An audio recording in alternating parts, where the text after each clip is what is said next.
ಓಂ ಶಾಂತಿ. ಇಂದಿನ ದಿನಾಂಕ 22/1/2026. ಪ್ರಾರ್ಥ ಮುರುಳಿ ಬಾಪ್ತಾದ ಮಧುಬನ. ಮಧುರ ಮಕ್ಕಳೇ, ವಿದ್ಯೆ ಹಾಗೂ ದೈವಿ ಚಲನೆಯ ರಿಜಿಸ್ಟರ್ ನೀಡಿ ಪ್ರತಿನಿತ್ಯವೂ ಪರಿಶೀಲನೆ ಮಾಡಿರಿ. ನಮ್ಮಿಂದ ಯಾವುದೇ ತಪ್ಪುಗಳಂತೂ ಆಗಲಿಲ್ಲವೇ? ಪ್ರಶ್ನೆ: ತಾವು ಮಕ್ಕಳು ಯಾವ ಪುರುಷಾರ್ಥದಿಂದ ತಿಲಕವನ್ನು ಪ್ರಾಪ್ತಿ ಮಾಡಿಕೊಳ್ಳಬಹುದೋ? ಉತ್ತರ: ಸದಾ ಆಜ್ಞಾಕಾರಿಯಾಗಿರುವ ಪುರುಷಾರ್ಥವನ್ನು ಮಾಡಿರಿ. ಸಂಗಮದಲ್ಲಿ ಆದೇಶ ಪಾಲಕನೆಂಬ ತಿಲಕವನ್ನಿಟ್ಟುಕೊಳ್ಳುತ್ತೀರೆಂದರೆ ರಾಜ್ಯಭಾಗ್ಯದ ತಿಲಕವು ಸಿಕ್ಕಿಬಿಡುತ್ತದೆ. ಅವಿದ್ಯೆಯ ಅರ್ಥಾತ್ ಆಜ್ಞೆಯನ್ನು ಪರಿಪಾಲನೆ ಮಾಡದಿರುವವರು ರಾಜ್ಯಭಾಗ್ಯದ ತಿಲಕವನ್ನು ಪ್ರಾಪ್ತಿ ಮಾಡಿಕೊಳ್ಳಲು ಸಾಧ್ಯವಿಲ್ಲ. ಯಾವುದೇ ಕಾಯಿಲೆಯನ್ನು ಸರ್ಜನ್ನಿಂದ ಮುಚ್ಚಿಡಬಾರದು. ಮುಚ್ಚಿಡುತ್ತೀರೆಂದರೆ ಪದವಿಯು ಕಡಿಮೆಯಾಗಿ ಬಿಡುತ್ತದೆ. ತಂದೆಯಂತೆಯೇ ಪ್ರೀತಿಯ ಸಾಗರನಾಗುತ್ತೀರೆಂದರೆ ರಾಜ್ಯಭಾಗ್ಯದ ತಿಲಕವು ಸಿಕ್ಕಿಬಿಡುತ್ತದೆ. ಓಂ ಶಾಂತಿ. ಆತ್ಮಿಕ ತಂದೆಯು ಆತ್ಮಿಕ ಮಕ್ಕಳಿಗೆ ತಿಳಿಸುತ್ತಿದ್ದಾರೆ, ವಿದ್ಯೆ ಎಂದರೆ ತಿಳುವಳಿಕೆಯಾಗಿದೆ. ನೀವು ಮಕ್ಕಳು ತಿಳಿದುಕೊಳ್ಳುತ್ತೀರಿ, ಈ ವಿದ್ಯೆಯು ಬಹಳ ಸಹಜ ಮತ್ತು ಬಹಳ ಶ್ರೇಷ್ಠವಾದುದಾಗಿದೆ ಮತ್ತು ಬಹಳ ಶ್ರೇಷ್ಠವಾದ ಪದವಿಯನ್ನು ಕೊಡುವಂತದ್ದಾಗಿದೆ. ಈ ವಿದ್ಯೆಯನ್ನು ನಾವು ವಿಶ್ವದ ಮಾಲೀಕರಾಗುವುದಕ್ಕಾಗಿ ಓದುತ್ತಿದ್ದೇವೆಂದು ಕೇವಲ ನೀವು ಮಕ್ಕಳಷ್ಟೇ ತಿಳಿಯುತ್ತೀರಿ. ಅಂದ ಮೇಲೆ ಇದು ಎಷ್ಟೊಂದು ಶ್ರೇಷ್ಠವಾದ ವಿದ್ಯೆಯಾಗಿದೆ ಎಂದು ಓದುವವರಿಗೆ ಬಹಳ ಖುಷಿಯಿರಬೇಕಾಗಿದೆ. ಇದು ಅದೇ ಗೀತಾ ಎಪಿಸೋಡ್ ಸಹ ಆಗಿದೆ, ಸಂಗಮಯುಗವೂ ಆಗಿದೆ. ನೀವು ಮಕ್ಕಳೀಗ ಜಾಗೃತವಾಗಿದ್ದೀರಿ. ಉಳಿದೆಲ್ಲರೂ ಮಲಗಿಬಿಟ್ಟಿದ್ದಾರೆ. ಗಾಯನವೂ ಇದೆ. ಮಾಯೆಯ ನಿದ್ರೆಯಲ್ಲಿ ಮಲಗಿದ್ದರು. ಬಾಬಾರವರು ಬಂದು ನಿಮ್ಮ ಜಾಗೃತಗೊಳಿಸಿದ್ದಾರೆ. ಕೇವಲ ಒಂದು ಮಾತಿನ ಬಗ್ಗೆ ತಿಳಿಸುತ್ತಾರೆ. ಮಧುರ ಮಕ್ಕಳೇ, ನೆನಪಿನ ಯಾತ್ರೆಯ ಬಲದಿಂದ ನೀವು ಇಡೀ ವಿಶ್ವದ ಮೇಲೆ ರಾಜ್ಯ ಆಡಳಿತವನ್ನು ಮಾಡಿರಿ. ಹೇಗೆಂದರೆ ಕಲ್ಪದ ಮೊದಲು ಮಾಡಿದ್ದೀರಿ. ಈ ಸ್ಮೃತಿಯನ್ನು ಬಾಬಾರವರು ತರಿಸುತ್ತಾರೆ. ಮಕ್ಕಳೇ ತಿಳಿಯುತ್ತಾರೆ, ಈ ಯೋಗ ಬಲದಿಂದ ವಿಶ್ವದ ಮಾಲೀಕರಾಗುತ್ತೇವೆ ಮತ್ತು ಅನಂತರ ದೈವಿ ಗುಣವನ್ನು ಧಾರಣೆ ಮಾಡಿದ್ದೇವೆ ಎಂಬುದು ನಮಗೆ ಸ್ಮೃತಿಗೆ ಬಂದಿದೆ. ಯೋಗದ ಪ್ರತಿಯೇ ಸಂಪೂರ್ಣವಾಗಿ ಗಮನ ಕೊಡಬೇಕಾಗಿದೆ. ಈ ಯೋಗ ಬಲದಿಂದ ನೀವು ಮಕ್ಕಳಲ್ಲಿ ಸ್ವತಃವಾಗಿಯೇ ದೈವಿ ಗುಣಗಳು ಸಹ ಬಂದು ಬಿಡುತ್ತವೆ. ಅವಶ್ಯವಾಗಿ ಈ ಪರೀಕ್ಷೆಯೇ ಮನುಷ್ಯರಿಂದ ದೇವತೆಯನ್ನಾಗಿ ಮಾಡುವಂತದ್ದಾಗಿದೆ. ನೀವು ಯೋಗ ಬಲದಿಂದ ಮನುಷ್ಯರಿಂದ ದೇವತೆಯಾಗಲು ಇಲ್ಲಿಗೆ ಬಂದಿದ್ದೀರಿ ಮತ್ತು ಇದನ್ನು ತಿಳಿದುಕೊಳ್ಳುತ್ತೀರಿ. ನಮ್ಮ ಯೋಗ ಬಲದಿಂದ ಇಡೀ ವಿಶ್ವವು ಪವಿತ್ರವಾಗಬೇಕಾಗಿದೆ. ಪವಿತ್ರವಾಗಿತ್ತು, ಈಗ ಇದು ಅಪವಿತ್ರವಾಗಿದೆ. ಇಡೀ ಚಕ್ರದ ರಹಸ್ಯವನ್ನು ನೀವು ಮಕ್ಕಳು ತಿಳಿದಿದ್ದೀರಿ ಮತ್ತು ಹೃದಯದಲ್ಲಿಯೂ ಇದೆ. ಬಲೆ, ಇಲ್ಲಿ ಯಾರೇ ಹೊಸಬ್ಬರಿದ್ದರೂ ಸಹ ಈ ಮಾತುಗಳನ್ನು ತಿಳಿದುಕೊಳ್ಳಲು ಸಹಜವಾಗಿದೆ. ನೀವು ದೇವತೆಗಳು ಪೂಜ್ಯರಾಗಿದ್ದೀರಿ, ನಂತರ ಪೂಜಾರಿ ತಮೋಪ್ರಧಾನರಾದಿರಿ. ಇದನ್ನು ಮತ್ಯಾರು ತಿಳಿಸಲು ಸಾಧ್ಯವಿಲ್ಲ. ತಂದೆಯು ಸ್ಪಷ್ಟವಾಗಿ ತಿಳಿಸುತ್ತಾರೆ, ಅದು ಭಕ್ತಿ ಮಾರ್ಗವಾಗಿದೆ, ಇದು ಜ್ಞಾನ ಮಾರ್ಗವಾಗಿದೆ. ಭಕ್ತಿಯು ಹಿಂದೆ ಹೊರಟು ಹೋಯಿತು. ಇಂದಿನ ಮಾತುಗಳನ್ನು ಚಿತ್ತದಲ್ಲಿಯೂ ಇಟ್ಟುಕೊಳ್ಳಬಾರದು. ಅದಂತೂ ಬೀಳಿಸುವ ಮಾತಾಗಿದೆ. ತಂದೆ ಈಗ ಏರುವಂತಹ ಮಾತುಗಳನ್ನು ತಿಳಿಸುತ್ತಿದ್ದಾರೆ. ಮಕ್ಕಳು ಸಹ ತಿಳಿಯುತ್ತಾರೆ. ನಾವು ಖಂಡಿತವಾಗಿಯೂ ದೈವಿ ಗುಣಗಳ ಧಾರಣೆಯನ್ನು ಮಾಡಬೇಕಾಗಿದೆ. ಪ್ರತಿನಿತ್ಯವೂ ಚಾರ್ಟನ್ನಿಡಬೇಕಾಗಿದೆ. ನಾವು ನೆನಪಿನಲ್ಲಿ ಎಷ್ಟು ಸಮಯ ಇರುತ್ತೇವೆ? ನಮ್ಮಿಂದ ಯಾವ ಯಾವ ತಪ್ಪುಗಳಾದವು? ತಪ್ಪಾದರೆ ಬಹಳ ಹೊಡೆತವೂ ಬೀಳುತ್ತದೆ. ಆ ವಿದ್ಯೆಯಲ್ಲಿಯೂ ಸಹ ಚಲನೆಯನ್ನು ನೋಡಲಾಗುತ್ತದೆ, ಇದರಲ್ಲಿಯೂ ಚಲನೆಯನ್ನು ನೋಡಲಾಗುತ್ತದೆ.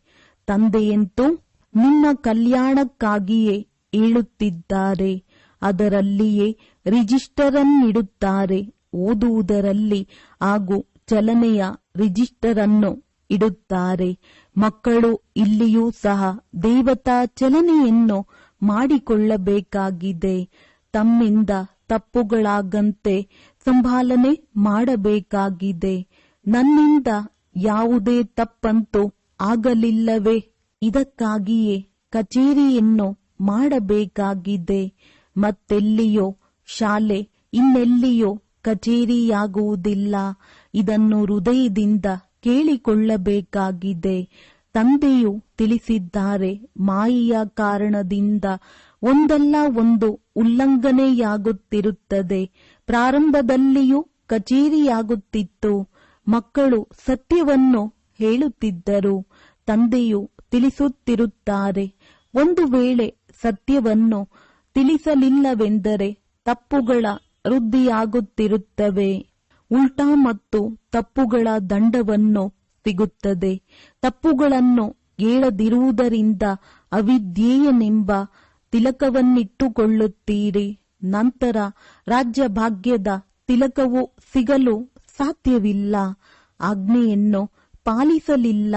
ಅವಿದ್ಯೇಯನಾಗುತ್ತಾರೆಂದರೆ ರಾಜ್ಯ ಭಾಗ್ಯದ ತಿಲಕವು ಸಿಗಲು ಸಾಧ್ಯವಿಲ್ಲ. ಸರ್ಜನ್ ಭಿನ್ನ ಭಿನ್ನ ಪ್ರಕಾರದಿಂದ ತಿಳಿಸುತ್ತಿರುತ್ತಾರೆ. ಒಂದು ವೇಳೆ ಸರ್ಜನ್ನಿಂದಲೇ ಕಾಯಿಲೆಯನ್ನು ಮುಚ್ಚಿಡುತ್ತೀರೆಂದರೆ ಪದವಿಯು ಕಡಿಮೆಯಾಗಿ ಬಿಡುತ್ತದೆ. ಸರ್ಜನ್ಗೆ ತಿಳಿಸುವುದರಿಂದ ಯಾವುದೇ ಹೊಡೆತಗಳು ಬೀಳುವುದಿಲ್ಲ ಅಲ್ಲವೇ? ತಂದೆಯು ಕೇವಲ ಎಚ್ಚರಿಕೆ ಎಂದು ಹೇಳುತ್ತಾರೆ. ನಂತರವೂ ಒಂದು ವೇಳೆ ಅಂತಹ ತಪ್ಪುಗಳನ್ನು ಮಾಡುತ್ತೀರೆಂದರೆ ನಷ್ಟವನ್ನನುಭವಿಸುತ್ತೀರಿ. ಪದವಿಯು ಬಹಳ ಕಡಿಮೆಯಾಗಿ ಬಿಡುತ್ತದೆ. ಅಲ್ಲಂತೂ ಸ್ವಾಭಾವಿಕವಾಗಿಯೇ ದೈವಿ ಚಲನೆ ಇರುತ್ತದೆ. ಆದರೆ ಇಲ್ಲಿ ಪುರುಷಾರ್ಥವನ್ನು ಮಾಡಬೇಕಾಗಿದೆ.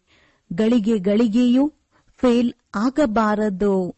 ಅದಕ್ಕಾಗಿ ತಂದೆಯು ಹೇಳುತ್ತಾರೆ, ಮಕ್ಕಳೇ, ಜಾಸ್ತಿ ತಪ್ಪುಗಳನ್ನು ಮಾಡಬಾರದು. ತಂದೆಯು ಬಹಳ ಪ್ರೀತಿಯ ಸಾಗರ ಆಗಿದ್ದಾರೆ. ಅದೇ ರೀತಿ ಮಕ್ಕಳು ಸಹ ಆಗಬೇಕಾಗಿದೆ.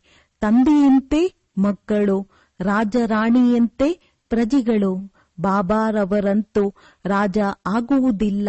ನೀವು ತಿಳಿದುಕೊಳ್ಳುತ್ತೀರಿ, ಬಾಬಾರವರು ನಮ್ಮನ್ನು ತನ್ನ ಸಮಾನರನ್ನಾಗಿ ಮಾಡಿಕೊಳ್ಳುತ್ತಾರೆ. ತಂದೆಯ ಮಹಿಮೆಯನ್ನೇನು ಮಾಡುತ್ತಾರೆ? ಅದು ನಿಮ್ಮದು ಆಗಬೇಕಾಗಿದೆ. ಅದಕ್ಕಾಗಿ ತಂದೆಯ ಸಮಾನರಾಗಬೇಕು. ಮಾಯೆಯು ಬಹಳ ಶಕ್ತಿಶಾಲಿಯಾಗಿದೆ. ಅದು ನಿಮ್ಮನ್ನು ರಿಜಿಸ್ಟರ್ ಇಡಲು ಬಿಡುವುದಿಲ್ಲ. ಮಾಯೆಯ ಬಂಧನದಲ್ಲಿ ಸಂಪೂರ್ಣವಾಗಿ ಸಿಕ್ಕಿಕೊಂಡಿದ್ದೀರಿ. ಮಾಯೆಯ ಸೆರೆಮನೆಯಿಂದ ನೀವು ಬಿಡಿಸಿಕೊಳ್ಳಲು ಸಾಧ್ಯವಿಲ್ಲ. ಇದರಲ್ಲಿ ಸತ್ಯವನ್ನು ಹೇಳುವುದಿಲ್ಲವೆಂದರೆ ತಂದೆಯು ಹೇಳುತ್ತಾರೆ, ಅಕ್ಯುರೇಟ್ ನೆನಪಿನ ಚಾರ್ಟನ್ನಿಡಿ. ಬೆಳಿಗ್ಗೆ ಎದ್ದು ತಂದೆಯನ್ನು ನೆನಪು ಮಾಡಿರಿ. ತಂದೆಯದ್ದೇ ಮಹಿಮೆಯನ್ನು ಮಾಡಿರಿ. ಬಾಬಾ ತಾವಂತೂ ನಮ್ಮನ್ನು ವಿಶ್ವದ ಮಾಲೀಕರನ್ನಾಗಿ ಮಾಡುತ್ತೀರಿ. ಆದ್ದರಿಂದ ನಾವು ತಮ್ಮ ಮಹಿಮೆಯನ್ನು ಮಾಡುತ್ತೇವೆ. ಭಕ್ತಿ ಮಾರ್ಗದಲ್ಲಿ ಎಷ್ಟೊಂದು ಮಹಿಮೆಯನ್ನು ಆಡುತ್ತಾರೆ. ಆದರೆ ಅವರಿಗೇನೂ ಗೊತ್ತಿಲ್ಲ. ದೇವತೆಗಳ ಮಹಿಮೆಯೇ ಇಲ್ಲ. ಮಹಿಮೆಯು ನೀವು ಬ್ರಾಹ್ಮಣರದ್ದಾಗಿದೆ. ಎಲ್ಲರಿಗೂ ಸದ್ಗತಿಯನ್ನು ಕೊಡುವವರು ಒಬ್ಬ ತಂದೆಯಾಗಿದ್ದಾರೆ. ಅವರು ರಚಯಿತನೂ ಆಗಿದ್ದಾರೆ, ನಿರ್ದೇಶಕನೂ ಆಗಿದ್ದಾರೆ. ಸೇವೆಯನ್ನು ಮಾಡುತ್ತಾರೆ ಮತ್ತು ಮಕ್ಕಳಿಗೂ ತಿಳಿಸುತ್ತಾರೆ. ಇದನ್ನು ಪ್ರತ್ಯಕ್ಷದಲ್ಲಿಯೇ ಹೇಳುತ್ತಾರೆ. ಅವರಂತೂ ಶಾಸ್ತ್ರಗಳಿಂದ ಕೇವಲ ಭಗವಾನುವಾಚ ಎಂದು ಕೇಳುತ್ತಿರುತ್ತಾರೆ. ಗೀತೆಯನ್ನು ಓದುತ್ತಾ ಬಂದಿದ್ದಾರೆ. ಮತ್ತೆ ಅದರಿಂದೇನಾದರೂ ಸಿಗುತ್ತದೆಯೇ? ಎಷ್ಟೊಂದು ಪ್ರೀತಿಯಿಂದ ಕುಳಿತು ಓದುತ್ತಾರೆ, ಭಕ್ತಿ ಮಾಡುತ್ತಾರೆ. ಇದರಿಂದೇನಾಗುತ್ತದೆ ಎಂದು ಗೊತ್ತೇ ಆಗುವುದಿಲ್ಲ. ಇದನ್ನು ತಿಳಿದುಕೊಳ್ಳುವುದಿಲ್ಲ. ನಾವು ಏನೇನಿಳಿಯುತ್ತಿದ್ದೇವೆ. ದಿನ ಕಳೆದಂತೆ ತಮೋಪ್ರಧಾನವಾಗಲೇಬೇಕಾಗಿದೆ. ಇದು ಡ್ರಾಮಾದಲ್ಲಿ ನೋಂದಣಿಯೇ ಹೀಗಿದೆ. ಈ ಏಣಿಯ ರಹಸ್ಯವನ್ನು ತಂದೆಯಲ್ಲದೆ ಮತ್ಯಾರೂ ತಿಳಿಸಲು ಸಾಧ್ಯವಿಲ್ಲ. ಶಿವ ತಂದೆಯೇ ಬ್ರಹ್ಮರವರ ಮೂಲಕ ತಿಳಿಸುತ್ತಿದ್ದಾರೆ. ಇವರೂ ಸಹ ಇವರಿಂದ ತಿಳಿದುಕೊಂಡು ನಿಮಗೆ ತಿಳಿಸುತ್ತಾರೆ. ಮೂಲವಾಗಿ ಮುಖ್ಯ ಶಿಕ್ಷಕ, ದೊಡ್ಡ ಸರ್ಜನ್ ತಂದೆಯೇ ಆಗಿದ್ದಾರೆ. ಅವರನ್ನೇ ನೆನಪು ಮಾಡಬೇಕಾಗಿದೆ. ಈ ರೀತಿ ಹೇಳುವುದಿಲ್ಲ, ಬ್ರಾಹ್ಮಣಿಯನ್ನು ನೆನಪು ಮಾಡಿರಿ, ಒಬ್ಬರನ್ನೇ ನೆನಪಿಡಬೇಕಾಗಿದೆ. ಎಂದಿಗೂ ಯಾರೊಂದಿಗೂ ಮೋಹವನ್ನಿಡಬಾರದು. ಇಡೀ ಪ್ರಪಂಚದೊಂದಿಗೆ ವೈರಾಗ್ಯವಿರಲಿ. ಹೇಗೆಂದರೆ ಇದಂತೂ ಸಮಾಪ್ತಿಯಾಗಿ ಬಿಟ್ಟಿದೆ ಎನ್ನುವಂತೆ. ಇದರಲ್ಲಿ ಪ್ರೀತಿ ಅಥವಾ ಆಸಕ್ತಿಯೂ ಇರಬಾರದು. ಎಷ್ಟೊಂದು ದೊಡ್ಡ ದೊಡ್ಡ ಕಟ್ಟಡ ಮುಂತಾದವನ್ನು ಕಟ್ಟುತ್ತಿರುತ್ತಾರೆ. ಅವರಿಗೆ ಇದು ಗೊತ್ತೇ ಇಲ್ಲ. ಈ ಹಳೆಯ ಪ್ರಪಂಚವನ್ನಷ್ಟೇ ಸಮಯವಿರುತ್ತದೆ. ನೀವು ಮಕ್ಕಳೀಗ ಜಾಗೃತವಾಗಿದ್ದೀರಿ, ಅನ್ಯರನ್ನು ಜಾಗೃತಗೊಳಿಸುತ್ತೀರಿ. ತಂದೆಯು ಆತ್ಮರನ್ನೇ ಜಾಗೃತಗೊಳಿಸುತ್ತಾರೆ. ಗಳಿಗೆ ಗಳಿಗೆಗೂ ಹೇಳುತ್ತಾರೆ, ತಮ್ಮನ್ನು ಆತ್ಮವೆಂದು ತಿಳಿಯಿರಿ. ಶರೀರವೆಂದು ತಿಳಿಯುತ್ತೀರೆಂದರೆ ಮಲಗಿರುವವರಾಗಿದ್ದೀರಿ. ತಮ್ಮನ್ನು ಆತ್ಮನೆಂದು ತಿಳಿಯಿರಿ ಮತ್ತು ತಂದೆಯನ್ನು ನೆನಪು ಮಾಡಿರಿ. ಆತ್ಮವು ಪತಿತವಾಗಿದೆ ಎಂದರೆ ಶರೀರವು ಪತಿತವಾಗಿರುವುದೇ ಸಿಗುತ್ತದೆ. ಆತ್ಮವು ಪಾವನವಾದರೆ ಶರೀರವು ಪಾವನವಾಗಿರುವುದೇ ಸಿಗುತ್ತದೆ. ತಂದೆಯು ತಿಳಿಸುತ್ತಾರೆ, ನೀವೇ ಈ ದೇವಿ ದೇವತಾ ಮನೆತನದವರಾಗಿದ್ದೀರಿ. ಪುನಃ ನೀವೇ ಆಗಿಬಿಡುತ್ತೀರಿ. ಎಷ್ಟೊಂದು ಸಹಜವಿದೆ. ಇಂತಹ ತಂದೆಯನ್ನೇಕೆ ನಾವು ನೆನಪು ಮಾಡುವುದಿಲ್ಲ? ಬೆಳಿಗ್ಗೆ ಏಳುತ್ತಿದ್ದಂತೆಯೂ ತಂದೆಯನ್ನು ನೆನಪು ಮಾಡಿರಿ. ಬಾಬಾ ತಾವು ನಮ್ಮನ್ನೆಷ್ಟು ಶ್ರೇಷ್ಠವಾದ ದೇವಿ ದೇವತೆಯನ್ನಾಗಿ ಮಾಡಿ ನಂತರ ನಿರ್ವಾಣಧಾಮದಲ್ಲಿ ಹೋಗಿ ಕುಳಿತು ಬಿಡುತ್ತೀರಿ. ಎಷ್ಟೊಂದು ಚಮತ್ಕಾರವಾಗಿದೆ. ಇಷ್ಟು ಶ್ರೇಷ್ಠರನ್ನಾಗಿಯಂತೂ ಯಾರೂ ಸಹ ಮಾಡಲು ಸಾಧ್ಯವಿಲ್ಲ. ತಾವೆಷ್ಟು ಸಹಜ ಮಾಡಿ ತಿಳಿಸುತ್ತೀರಿ. ತಂದೆಯು ಹೇಳುತ್ತಾರೆ, ಎಷ್ಟು ಸಮಯವು ಸಿಗುತ್ತದೆಯೋ ಕೆಲಸ ಕಾರ್ಯಗಳನ್ನು ಮಾಡುತ್ತಿದ್ದರೂ ತಂದೆಯನ್ನು ನೆನಪು ಮಾಡಬಹುದು. ನಿಮ್ಮ ಜೀವನದ ದೋಣಿಯನ್ನು ನೆನಪು ಮಾಡುವುದರಿಂದಲೇ ಪಾರಾಗುತ್ತದೆ. ಅರ್ಥಾತ್ ಕಲಿಯುಗದಿಂದ ಆ ಶಿವಾಲಯದಲ್ಲಿ ಕರೆದುಕೊಂಡು ಹೋಗುತ್ತದೆ. ಶಿವಾಲಯವನ್ನು ನೆನಪು ಮಾಡಬೇಕಾಗಿದೆ. ಶಿವ ತಂದೆಯಿಂದ ಸ್ಥಾಪನೆಯಾಗಿರುವ ಸ್ವರ್ಗ ಎರಡರ ನೆನಪಂತೂ ಬರುತ್ತದೆ.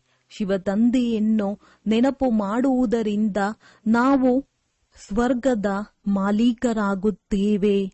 ಈ ವಿದ್ಯೆ ಇರುವುದೂ ಸಹ ಹೊಸ ಪ್ರಪಂಚಕ್ಕಾಗಿದೆ. ತಂದೆಯೂ ಸಹ ಹೊಸ ಪ್ರಪಂಚದ ಸ್ಥಾಪನೆ ಮಾಡುವುದಕ್ಕಾಗಿ ಬರುತ್ತಾರೆ.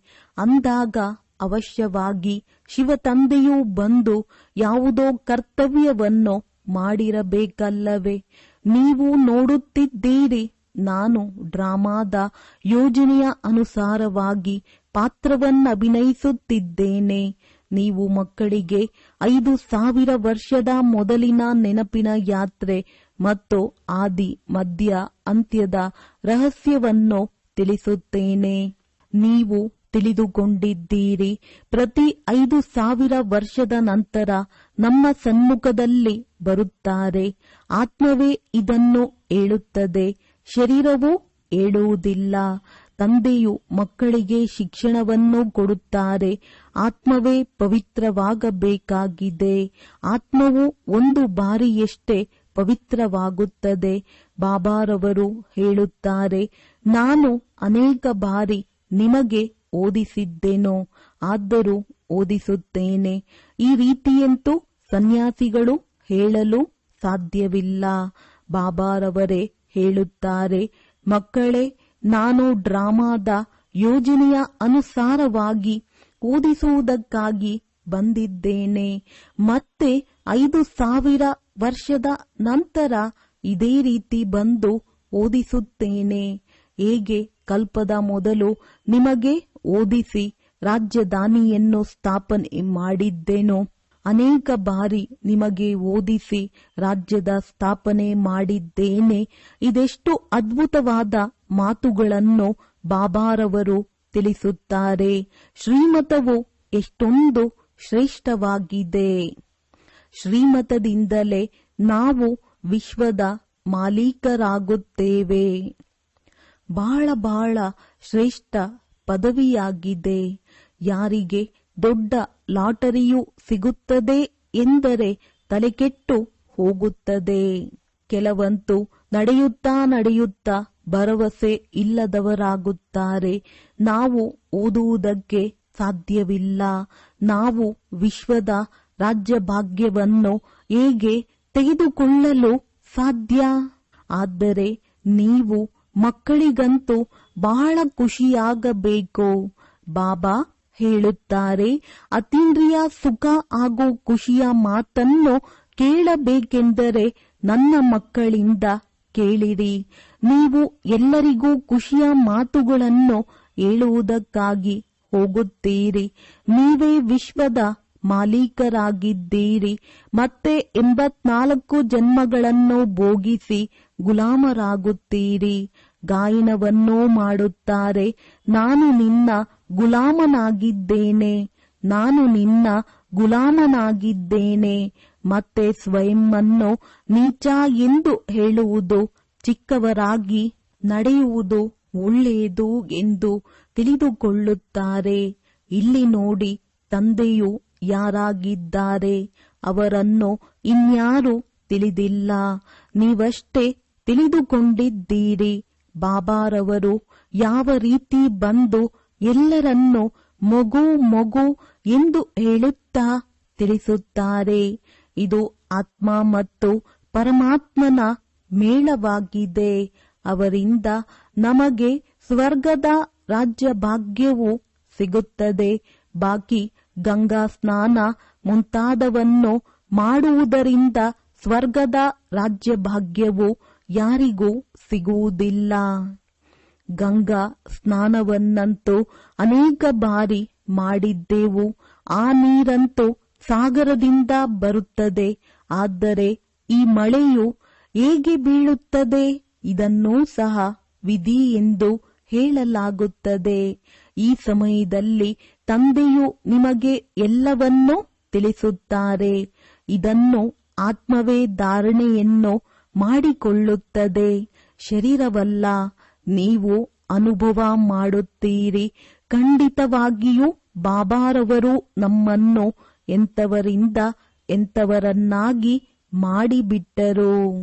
ಈಗ ಬಾಬಾ ಹೇಳುತ್ತಾರೆ, ಮಕ್ಕಳೇ, ತಮ್ಮ ಮೇಲೆ ದಯೆ ತೋರಿಸಿಕೊಳ್ಳಿರಿ. ಯಾವುದೇ ಉಲ್ಲಂಘನೆಯೂ ಆಗಬಾರದು.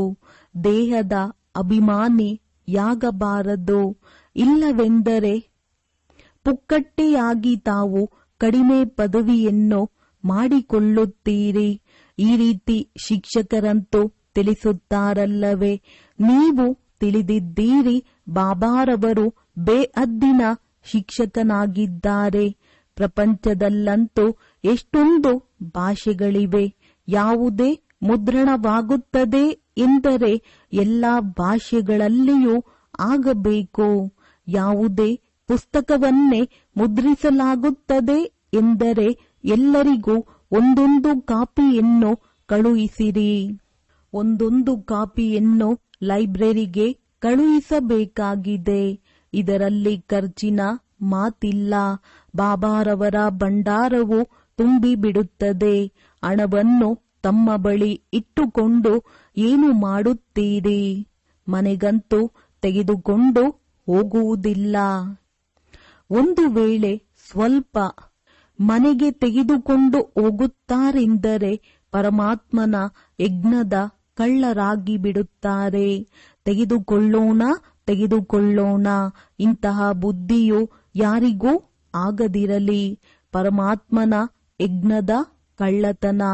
ಅವರಂತಹ ಮಹಾಪಾಪಾತ್ಮನು ಮತ್ಯಾರೂ ಆಗಲು ಸಾಧ್ಯವಿಲ್ಲ. ಎಷ್ಟೊಂದು ಅಧೋಗತಿಯಾಗಿ ಬಿಡುತ್ತದೆ. ಬಾಬಾರವರು ಹೇಳುತ್ತಾರೆ, ಇದೆಲ್ಲವೂ ಡ್ರಾಮಾದಲ್ಲಿ ಪಾತ್ರವಿದೆ.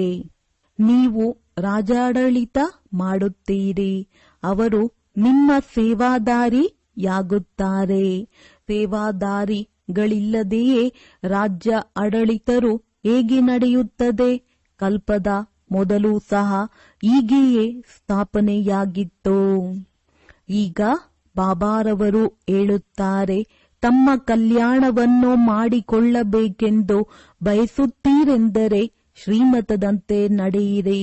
ದೈವಿ ಗುಣವನ್ನು ಧಾರಣೆ ಮಾಡಿರಿ. ಕ್ರೋಧ ಮಾಡಿಕೊಳ್ಳುವುದು ದೈವಿ ಗುಣವಲ್ಲ, ಅದು ಆಸುರಿ ಗುಣವಾಗಿ ಬಿಡುತ್ತದೆ. ಯಾರೇ ಕ್ರೋಧ ಮಾಡಲಿ, ಆದರೆ ತಾವು ಶಾಂತವಾಗಿ ಬಿಡಬೇಕು. ಪ್ರತ್ಯುತ್ತರವನ್ನು ಕೊಡಬಾರದು. ಪ್ರತಿಯೊಬ್ಬರ ಚಲನೆಯಿಂದಲೇ ತಿಳಿದುಕೊಳ್ಳಬಹುದು. ಅವಗುಣವಂತೂ ಎಲ್ಲರಲ್ಲಿಯೂ ಇದೆ. ಯಾವಾಗ ಯಾರೇ ಕ್ರೋಧ ಮಾಡುತ್ತಾರೆಂದರೆ ಅವರ ಮುಖವು ತಾಮ್ರದಂತಾಗಿ ಬಿಡುತ್ತದೆ. ಮುಖದಿಂದ ಬಾಂಬುಗಳನ್ನಾಕುತ್ತಾರೆ. ತನ್ನದೇ ನಷ್ಟ ಮಾಡಿಕೊಂಡು ಬಿಡುತ್ತಾರೆ. ಪದವಿ ಭ್ರಷ್ಟವಾಗುತ್ತದೆ. ಇದನ್ನು ತಿಳಿದುಕೊಳ್ಳಬೇಕಾಗಿದೆ. ಬಾಬಾರವರು ಹೇಳುತ್ತಾರೆ, ಯಾವ ಪಾಪಕರ್ಮವನ್ನು ಮಾಡುತ್ತೀರಿ ಅದನ್ನು ಬರೆದು ಬಿಡಿ. ಬಾಬಾರವರಿಗೆ ತಿಳಿಸುವುದರಿಂದ ಕ್ಷಮೆಯಾಗಿ ಬಿಡುತ್ತದೆ. ಹೊರೆಯೂ ಹಗುರವಾಗಿ ಬಿಡುತ್ತದೆ. ಜನ್ಮ ಜನ್ಮಾಂತರದಿಂದ ನೀವು ವಿಕಾರದಲ್ಲಿಯೇ ಹೋಗಿದ್ದೀರಿ. ಈ ಸಮಯದಲ್ಲಿ ನೀವು ಯಾವುದೇ ಪಾಪಕರ್ಮವನ್ನು ಮಾಡುತ್ತೀರೆಂದರೆ 100 ಪಟ್ಟು ಆಗಿಬಿಡುತ್ತದೆ. ಬಾಬಾರವರ ಮುಂದೆ ತಪ್ಪು ಮಾಡಿದ್ದೀರೆಂದರೆ 100 ಪಟ್ಟು ಶಿಕ್ಷೆಯಾಗಿ ಬಿಡುತ್ತದೆ.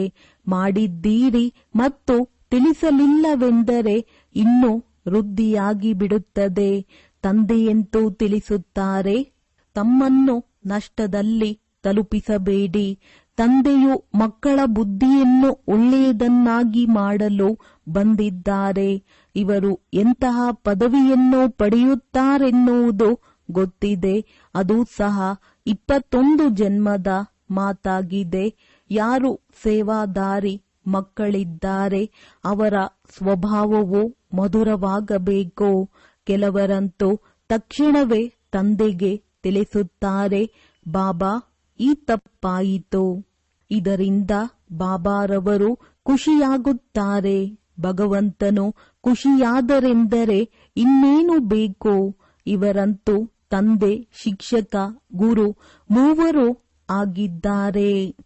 ಇಲ್ಲವೆಂದರೆ ಮೂವರು ಬೇಸರವಾಗಿ ಬಿಡುತ್ತಾರೆ. ಒಳ್ಳೆಯದು, ಮಧುರಾತಿ ಮಧುರ ಅಗಲಿ ಹೋಗಿ ಮರಳಿ ಸಿಕ್ಕಿರುವ ಮಕ್ಕಳ ಪ್ರತಿ ಮಾತ್ಪಿತಾ ಬಾಪ್ ತಾದಾರವರ ನೆನಪು, ಪ್ರೀತಿ ಹಾಗೂ ನಮಸ್ತೆ. ಆತ್ಮಿಕ ತಂದೆಯ ಆತ್ಮಿಕ ಮಕ್ಕಳಿಗೆ ನಮಸ್ತೆ. ಧಾರಣೆಗಾಗಿ ಮುಖ್ಯ ಸಾರ: ಶ್ರೀಮತದಂತೆ ನಡೆದು ತಮ್ಮ ಬುದ್ಧಿಯನ್ನು ಒಳ್ಳೆಯದನ್ನಾಗಿ ಮಾಡಿಕೊಳ್ಳಬೇಕಾಗಿದೆ. ಯಾವುದೇ ಉಲ್ಲಂಘನೆಯನ್ನು ಮಾಡಬಾರದು. ಕ್ರೋಧದಲ್ಲಿ ಬಂದು ಮುಖದಿಂದ ಬಾಂಬನ್ನು ಹೊರ ತೆಗೆಯಬಾರದು. ಶಾಂತವಾಗಿರಬೇಕಾಗಿದೆ. ತಂದೆಯ ಮಹಿಮೆಯನ್ನು ಮನಸ್ಫೂರ್ತಿಯಾಗಿ ಮಾಡಬೇಕಾಗಿದೆ. ಈ ಹಳೆಯ ಪ್ರಪಂಚದೊಂದಿಗೆ ಆಸಕ್ತಿ ಅಥವಾ ಪ್ರೀತಿಯನ್ನಿಡಬಾರದು. ಬೇಅದ್ದಿನ ವೈರಾಗಿ ಮತ್ತು ನಿರ್ಮೋಹಿಯಾಗಬೇಕಾಗಿದೆ. ವರದಾನ: ನೆನಪಿನ ಆಧಾರದಿಂದ ಮಾಯೆಯ ಕೆಸರಿನಿಂದ ದೂರವಿರುವ ಸದಾ ಹರ್ಷಿತಮುಖಿ ಭವ. ತಮ್ಮ ಮುಂದೆ ಎಂತಹ ಮಾತುಗಳೇ ಬರಲಿ, ಅದನ್ನು ಕೇವಲ ತಂದೆಯ ಮೇಲೆ ಬಿಟ್ಟು ಬಿಡಿ. ಮನಪೂರ್ವಕವಾಗಿ ಹೇಳಿರಿ, ಬಾಬಾ, ಇದರಿಂದ ಮಾತುಗಳೆಲ್ಲವೂ ಸಮಾಪ್ತಿಯಾಗಿ ಬಿಡುತ್ತವೆ. ಬಾಬಾ ಎಂಬ ಈ ಶಬ್ದವನ್ನು ಹೃದಯದಿಂದ ಹೇಳುವುದೇ ಜಾದೂ ಆಗಿದೆ. ಮಾಯೆಯು ಮೊಟ್ಟ ಮೊದಲು ತಂದೆಯನ್ನೇ ಮರೆಸುತ್ತದೆ.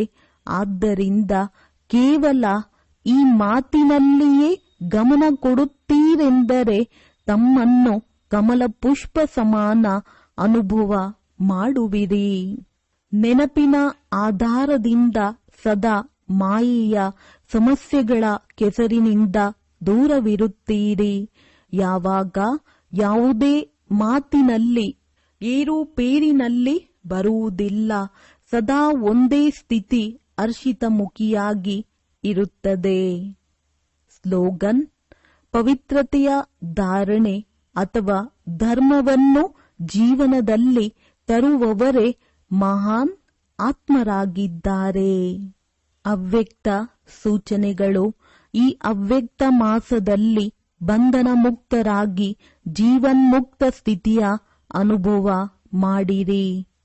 ಸ್ವಯಂ ಅನ್ನು ಬಂಧನಗಳಿಂದ ಮುಕ್ತರಾಗಲು ನಿಮ್ಮ ನಡೆ ನಡತೆಯನ್ನು ಮತ್ತು ಕಠಿಣ ಸಂಸ್ಕಾರಗಳನ್ನು ಬದಲಿಸಿಕೊಳ್ಳಿ. ಬಂಧನ ಹಾಕುವವರು ತಮ್ಮ ಕೆಲಸವನ್ನು ಮಾಡಲಿ. ನೀವು ನಿಮ್ಮ ಕೆಲಸವನ್ನು ಮಾಡಿ.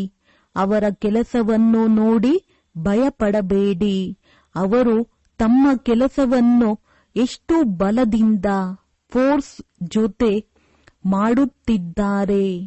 ನೀವು ಸಹ ನಿಮ್ಮ ಶಕ್ತಿಯನ್ನು ಬಳಸಿಕೊಂಡು ಮಾಡಿ. ಅವರು ತಮ್ಮ ಕರ್ತವ್ಯವನ್ನು ಹೇಗೆ ನಿಭಾಯಿಸುತ್ತಿದ್ದಾರೆ ಎಂಬ ಗುಣವನ್ನು ತೆಗೆದುಕೊಳ್ಳಿ. ನೀವು ಸಹ ಅದೇ ರೀತಿ ಮಾಡಿ ಸ್ವತಃ ಬಂಧನಗಳಿಂದ ಮುಕ್ತರಾಗುವ ಯುಕ್ತಿಯನ್ನು ಸೃಷ್ಟಿಸಿಕೊಳ್ಳಿ. ಒಳ್ಳೆಯದು. ಓಂ ಶಾಂತಿ.